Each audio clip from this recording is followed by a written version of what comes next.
இப்போ உங்களுடைய தந்தையின் மூலமாக, பித்துரு வர்க்கத்தின் மூலமாக, மாத்துல காரகன் புதனின் மூலமாக, ஜீவனாதிபதி மூலமாக, லாபாதிபதி சுக்கிரனின் மூலமாக, அஷ்டமாதிபதி சந்திரன் அந்த இடத்தில் பயணிக்கக்கூடிய காலகட்டங்கள்ல குருச்சந்திர யோகமாக, அதன் மூலமாகவும் உங்களுக்கு வெற்றி அப்படிங்கிறது பூரணமாக ஏற்படும். இதன் மூலம் பாக்கியம்.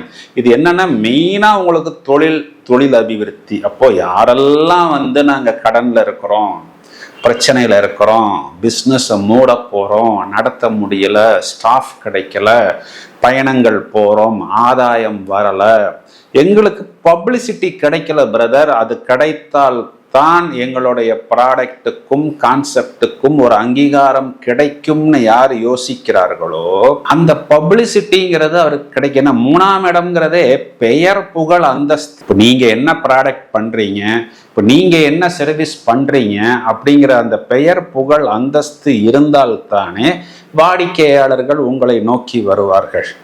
இப்போ இந்த இடத்துல உங்களுக்கு இந்த டிஜிட்டல் மீடியா பெரிய அளவில் இந்த மாதம் கை கொடுக்கும். ஏன்னா இந்த ராகுங்கிறது மெயினா டிஜிட்டல் மீடியா, அது வெற்றி ஸ்தானமாக.